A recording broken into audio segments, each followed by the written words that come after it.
The air in the backyard buzzed with the chaotic, joyful energy that only a 7-year-old's birthday party can generate. It was a symphony of pure, unadulterated childhood. Balloons in every shade of oceanic blue and grassy green were tied to the fence posts, bobbing and dancing like happy-go-lucky sentinels in the gentle afternoon breeze. The scent of freshly cut grass mingled with the sweet, smoky aroma from the small grill in the corner where my friend, Clara, was expertly flipping miniature hot dogs. Laughter, high-pitched and infectious, erupted from a roving pack of small boys as they chased each other in wide, clumsy circles, their faces already smeared with the first delicious traces of chocolate frosting. At the very heart of this vibrant storm was Leo, my son, a whirlwind of motion in a bright red shirt that proudly declared him the birthday captain. A profound warmth spread through my chest, pure and radiant as I watched him. His smile, punctuated by the charming gap where a front tooth used to be, was the brightest and most precious thing I had ever seen. He was a living, breathing testament to every sacrifice, every late night, every worry-filled moment. 7 years. It felt like a lifetime, and yet, somehow, just a blink. 7 years of scraped knees kissed better, of bedtime stories whispered in the soft glow of a nightlight, of building sprawling Lego castles that defied gravity and reached for the ceiling. 7 years of navigating the world as a duo, an unbreakable team forged in the quiet moments of our small apartment. I had poured every ounce of my being, every fiber of my soul, into creating this life for him. A life filled with the kind of stability and unconditional love I had promised him from the moment I first held him. Today felt like a celebration of that promise kept, a vibrant, noisy, wonderful testament to the fact that we had not just survived. We had truly, beautifully thrived. I was standing at the patio table, carefully slicing into the enormous, sugary dinosaur cake, the one Leo had dreamed of and described in painstaking detail for weeks, when a subtle shift occurred. It wasn't a loud noise, not a shout or a crash. It was quieter, more insidious. The soft, metallic click of the side gate latch, a sound that didn't belong to the cheerful rhythm of the party. It was a discord in our perfect symphony. A few of the parents, who had been chatting idly near the patio, fell silent, their eyes drawn in unison towards the entrance. Their casual smiles tightened. I looked up, a friendly, pre-packaged hello already on my lips, assuming it was one of Leo's classmates arriving fashionably late. The word disintegrated in my throat. My blood, which had been warm with happiness just a second before, turned to ice water in my veins, a sudden, shocking frost in the middle of the summer heat. The plastic cake knife felt impossibly heavy, a dead weight in my suddenly numb hand. It was Mark.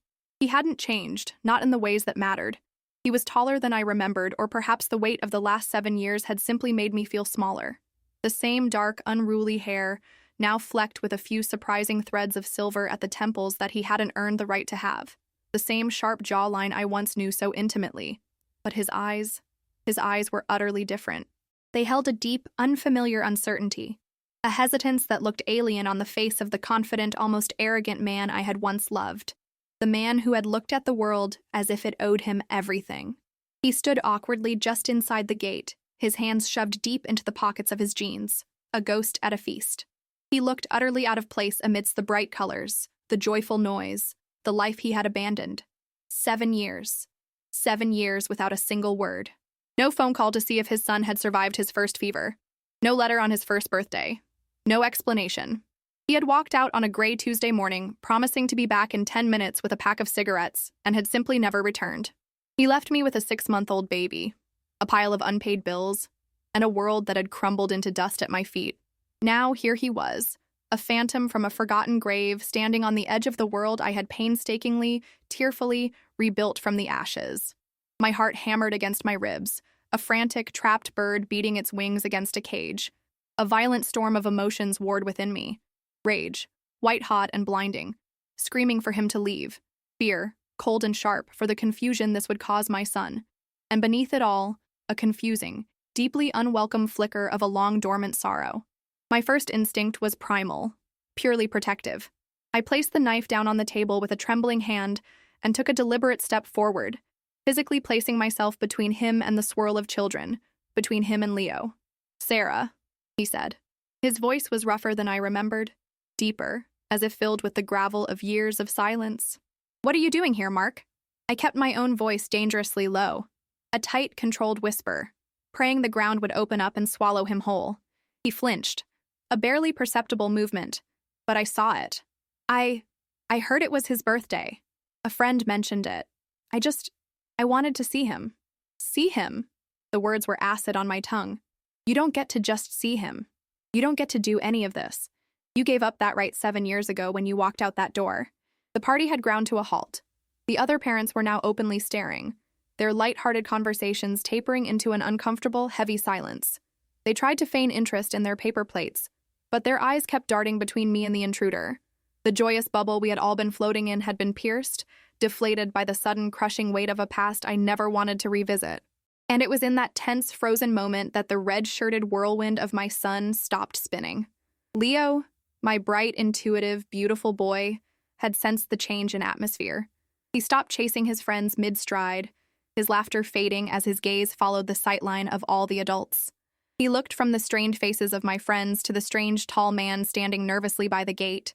He tilted his head, his brow furrowed in that specific way it always did when he was trying to solve a particularly tricky puzzle in his mind.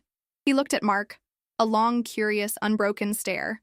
Then he turned his big, innocent eyes to me, and they were full of questions that I had no idea how to answer.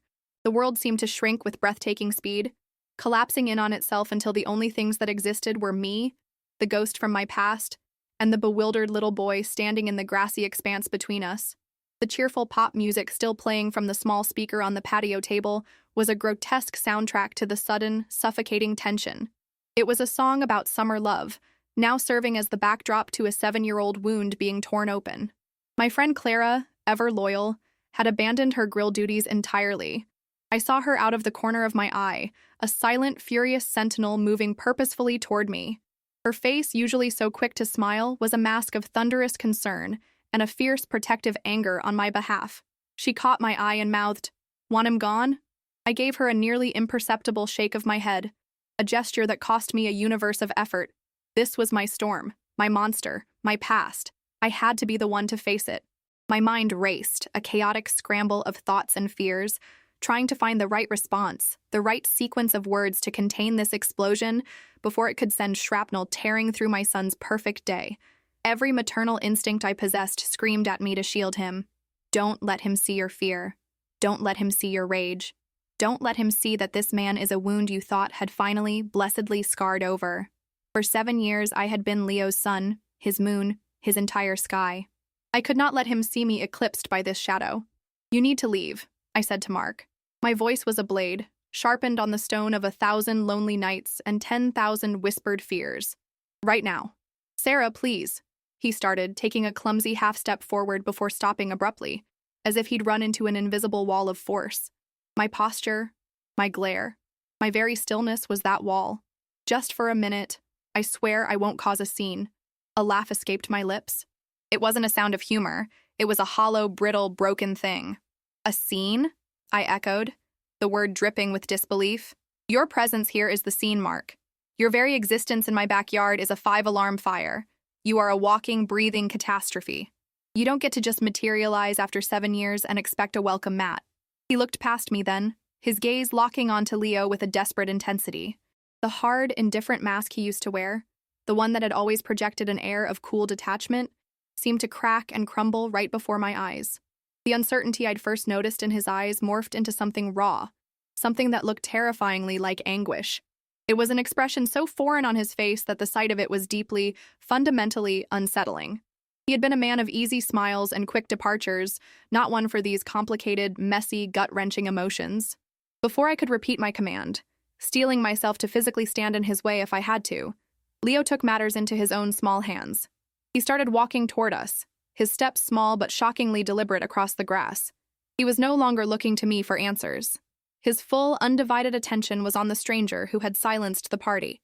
He moved with the fearless, open curiosity of a child who had never been given a single reason to be afraid of the world, because I had painstakingly made it so. I had built a fortress of love and stability around him, a world without monsters lurking in the shadows. And now a monster had just walked in through the front gate in broad daylight. My breath caught painfully in my throat. I wanted to scream, "Leo, no! Come back here to me!" But the command was trapped behind a wall of shock. My feet felt cemented to the ground, paralyzed by the vicious war of my instincts. Part of me wanted to sprint across the lawn, scoop him up, and run until this man's shadow could never touch him again. But another, more rational part of me knew that if I did that, if I showed that level of panic, I would be planting a seed of fear and mystery in his innocent mind that would grow into something far more damaging and tangled than this awful public confrontation. Leo stopped a few feet away from Mark, his head tilted in that familiar, quizzical way. He was close enough now that I could see the faint smear of blue frosting at the corner of his mouth, a tiny remnant of the joy that had existed only moments before. He looked at the tall, unfamiliar man, then turned his gaze to me, his little brow furrowed with the effort of his deduction, and then back to Mark. "Are you one of my mom's friends?" he asked. His voice was clear and bright, a bell ringing in the heavy silence, utterly untainted by the venom that was coursing through my veins. Mark flinched as if Leo's innocent question had been a physical slap. He opened his mouth, but only a choked, strangled sound came out. He just stared at the son he had never known, this beautiful, perfect little person who was a complete and utter stranger to him. He stared at the face that was a miniature, softer echo of his own, at the dark, thick hair, at the undeniable shape of his eyes. The ambient noise of the world had completely faded. I could feel the stares of the other parents like insects crawling on my skin. I could hear their strained, awkward whispers, the rustle as they subtly herded their own children a little further away. The party was over. The joy had been executed, leaving only this thick, unbearable, voyeuristic awkwardness. Finally, Mark found his voice. It was hoarse, choked with an emotion I couldn't or wouldn't decipher. I'm an old friend." Leo's brow furrowed even deeper. "I don't know you." "No," Mark said softly, his eyes glistening with unshed tears that I refused to acknowledge. "You don't. And that's my fault. This was too much. This was a conversation that did not belong here, not in the smoldering wreckage of my son's 7th birthday party with an audience of my friends and neighbors. I had to seize back control. "Leo, honey," I said, forcing a brightness into my tone that felt like swallowing shards of glass. "This is Mr. Connolly. He was just leaving." "Why don't you go see if Clara has any more of those mini hot dogs for you?"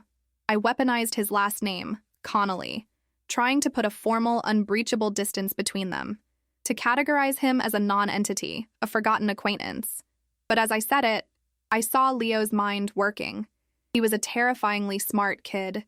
He knew all my friends. He knew their names, their faces, their cars. This man was an anomaly, a puzzle piece that simply did not fit anywhere in his carefully constructed world. But my son, in his infinite and heartbreaking innocence, saw through the anger and the tension to the core of the moment. "But you look sad," Leo said, his focus still entirely on Mark. Children have a terrifying, laser-like ability to see the emotional truth of a moment, and he had just pointed his like an arrow at the heart of it all. "And my mom looks mad." With a clumsy, unpracticed movement, Mark lowered himself to one knee, the motion stiff and awkward. It brought him down to Leo's level. My entire body went rigid. Every muscle screamed at me to intervene. I took a half step forward, fully prepared to physically pull my son behind me. "I am sad," Mark said to Leo, his voice thick and trembling. "I'm very, very sad, because I've missed a lot. And your mom?" He looked up at me then, his eyes pleading over Leo's head, a desperate, silent appeal. "She has every right in the world to be mad at me." He turned back to Leo. "I just wanted to give you this, for your birthday." My eyes, which had been locked on his face, darted to his hands. They were empty. Then I saw it, a small, rectangular shape bulging in the pocket of his thin jacket, a neatly wrapped present. The sheer, calculated audacity of it, the premeditated nature of this ambush, sent a fresh wave of white-hot rage through me. He hadn't just appeared on a whim. He had planned this. He had stood in a store, selected a gift, had it wrapped, and brought it here to detonate in the middle of our lives. But then my gaze fell on my son. His face was a mask of pure, unfiltered curiosity. He wasn't scared. He wasn't upset. He was intrigued. He saw a sad man who looked a little like him, who admitted fault, and who said he had a gift for him. To snatch that moment away now, to deny it with a loud, angry scene, would be an act of overt hostility. It would create the very trauma I was desperate to avoid. It would make me the source of conflict in his eyes, while this stranger was the one offering a conciliatory present. The choice was impossible, a checkmate of the heart. Do I protect my own boundaries, my own sanity, and throw him out, potentially scarring my son with the violence of the act? Or do I swallow the fire and poison in my throat and allow this brief, surreal interaction to play out, maintaining a fragile peace for Leo's sake? My son's happiness had been my northern star for 555 days. It had guided every single decision I'd ever made. It would have to guide this one, too. 5 minutes, I said, the words tasting like ash in my mouth. Then you're gone. The world, which had been spinning out of control, seemed to halt, holding its breath in the silence that followed my verdict. Mark's shoulders sagged with a relief so profound it looked as if the strings holding him upright had been cut. The 5 minutes I had granted him felt like both a lifetime and the frantic, final seconds of a ticking time bomb. He looked smaller than I remembered, diminished by the years and the weight of his own choices. He fumbled in his jacket pocket, his hands trembling visibly as he pulled out a small rectangular gift. It was wrapped in paper covered with brightly colored cartoon dinosaurs, a detail so specific, so painfully tailored to Leo, that it sent a fresh, sharp pang of white-hot anger through me. This wasn't a generic last-minute purchase from a gas station. This was premeditated. He had been watching. He had been learning about the son he'd abandoned. The thought was a violation, a quiet trespass that felt louder than his actual appearance. He knelt, bringing himself down to eye level with the son who was a stranger to him. He held out the gift. "Happy birthday, kiddo." The name, a casual term of endearment he had no right to use, grated on my nerves like scraping metal. Leo, however, was oblivious to my internal storm. His world, for the moment, was simple. A man who said he was his father was giving him a present. His eyes lit up with the uncomplicated joy of a 7-year-old. He took the gift, his attention immediately captured by the wrapping paper. "T-Rexes! They're my favorite!" "I remembered," Mark said, his voice a low, rough whisper that was nearly swallowed by the party's fading music. Leo carefully tore the paper, his small fingers surprisingly nimble. Inside was not a plastic toy or a video game, but a small, leather-bound book. It looked old, the leather worn smooth in a way that spoke of history. Confused, Leo looked up at him, his brow furrowed. "It's a sketchbook," Mark explained, his voice thick with an emotion he couldn't conceal. "For your drawings. Your mom. She used to tell me I was good at drawing." He risked a glance at me, a flicker of a shared memory in his eyes, a memory of late nights and shared dreams that I violently refused to acknowledge. "I thought maybe you got that from me." He was trying to build a bridge. Right here in the ruins of my son's carefully constructed birthday party, he was attempting to hand Leo a piece of a legacy, a piece of himself. The audacity of it was breathtaking. He was trying to plant a seed of himself in my son's heart, a seed I had spent 7 years making sure would never find fertile soil. The protest rose in my throat, hot and acidic. You don't get to give him parts of you. You forfeited that right 7 years ago. But Leo simply clutched the book to his chest. He looked from the simple, elegant gift to the sad, kneeling man in front of him. The other children had fallen silent, a confused herd drawn to the strange gravity of the moment. The other parents were frozen statues on the periphery, their own smiles gone, their faces etched with a mixture of pity and morbid curiosity. The entire world had narrowed to this single, impossible interaction. Mark pushed himself to his feet, a look of grim finality on his face. He had kept his promise. His 5 minutes were up. He looked at me, and for a second his eyes were stripped of everything but a deep, desolate sorrow that seemed to pull all the light from the afternoon. "I'm sorry, Sarah. For everything. For this."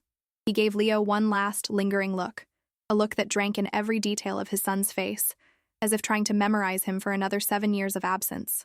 Then he turned to go. I felt a microscopic easing of the tension in my shoulders. He was leaving. The bomb had been defused, even if the fallout would radiate for days. He took 1 step toward the gate, 2 steps. He was a ghost retreating into the ether. And then, Leo's clear voice cut through the silence. He wasn't looking at me. He was looking at Mark's retreating back. He clutched the sketchbook so tightly his knuckles were white. His voice wasn't sad or angry. It was just curious.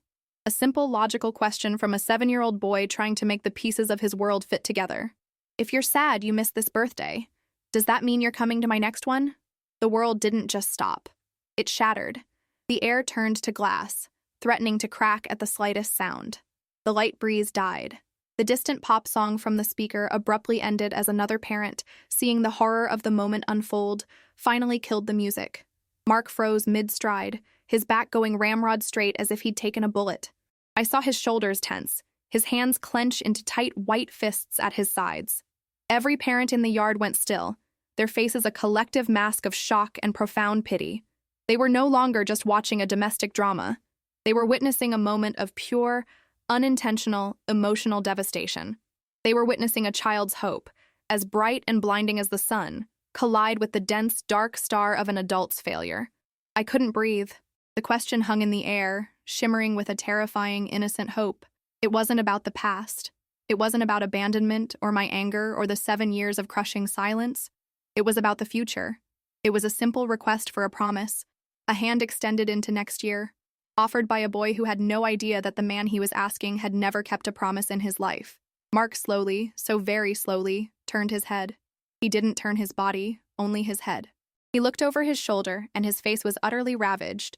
It was the face of a man who had just been dealt a mortal wound by the one person in the world he had no armor against. He looked at Leo, this hopeful, beautiful boy who was offering him a second chance he hadn't earned and didn't deserve. Then his eyes lifted and met mine. And in that one look across the suddenly vast expanse of the lawn, we had the entire conversation we would never have. I saw the apology he could never truly voice.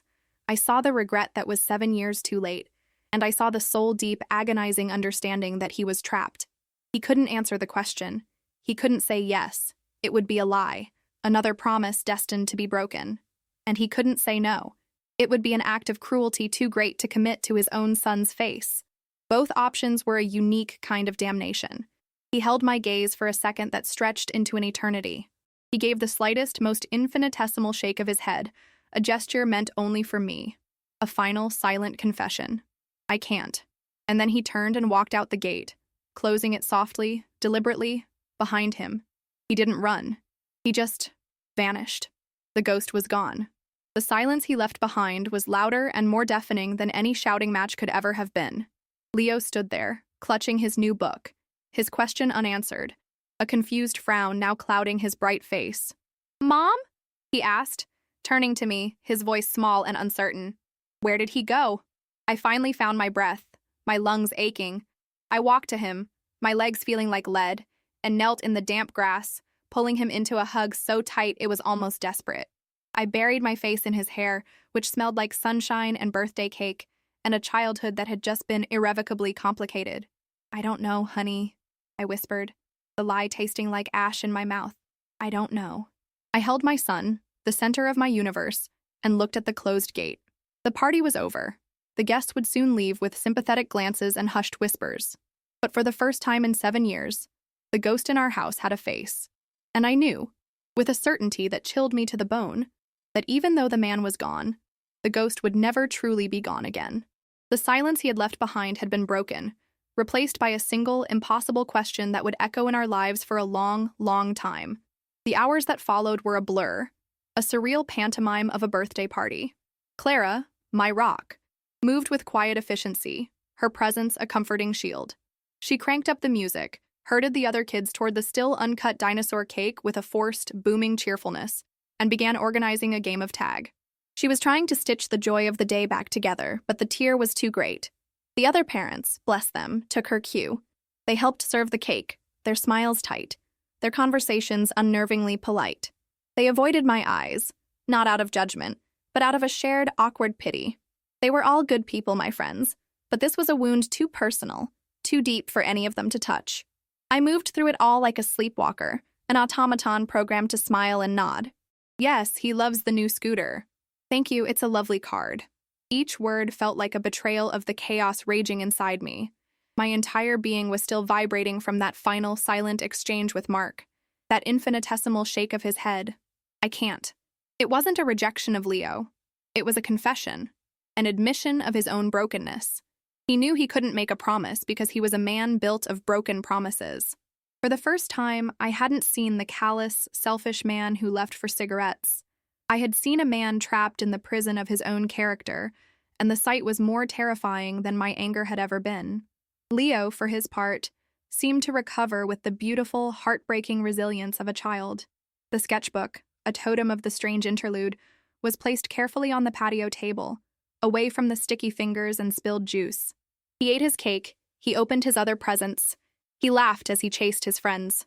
But I saw the moments when he would pause, a thoughtful stillness falling over him. I saw him glance at the closed gate more than once. His question, the one that had shattered the afternoon, remained unanswered, a tiny fissure in the bedrock of his world. One by one, the guests left. The thank you for comings were quieter, the hugs from the other moms a little tighter. They were trying to pour their strength into me through osmosis. Finally, it was just Clara and me, standing amidst the debris of a battlefield. Deflated balloons skittered across the grass, and paper plates smeared with blue and green frosting lay like fallen shields. "Are you okay?" Clara asked, her voice gentle as she began to gather discarded wrapping paper. "No," I said, the honesty a relief, "but I will be. I think." "What an absolute bastard," she muttered, stuffing a paper cup into a trash bag with unnecessary force. The nerve. The sheer, unmitigated nerve. I sank into a patio chair, the adrenaline finally seeping out of me, leaving a bone-deep exhaustion in its wake. "The sketchbook," I said, my voice distant. He remembered I used to draw. I haven't picked up a pencil in years. He remembered that. It wasn't forgiveness. Not even close. It was a simple, stark acknowledgement of a fact that complicated my rage. The ghost had memories. As the sun began to dip below the horizon, painting the sky in shades of orange and bruised purple, I went to find Leo. He was in his room, sitting on the floor, the presents from his friends in a messy, glorious pile. In his hands, however, was the leather-bound sketchbook. He had opened it to the first page. On it, in neat, elegant handwriting, was an inscription. I hadn't seen it before. My heart hammered. I knelt behind him, putting my chin on his shoulder to read the words. "For Leo. I'm sorry I wasn't there to see you draw your first dinosaur. Maybe you can show me one day." It was a hook, a line cast into the future. It was the answer to his question, but it was also not an answer at all. It was a maybe. It was a one day. It was the hollow currency of a man who couldn't afford a real promise. It was hope, and it was poison, all in one sentence. I watched as Leo picked up a brand new green crayon, the tip sharp and perfect.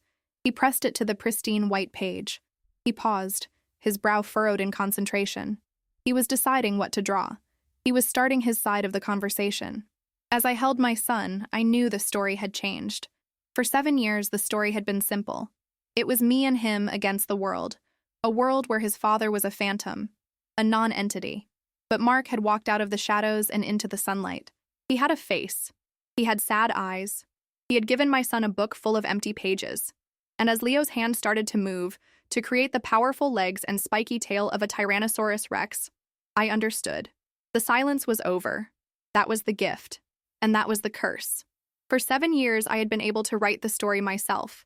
Now, an unknown author was holding a pen, and I knew, with a certainty that chilled me to the bone, that we were all just waiting to see what he would write next. The real story was just beginning.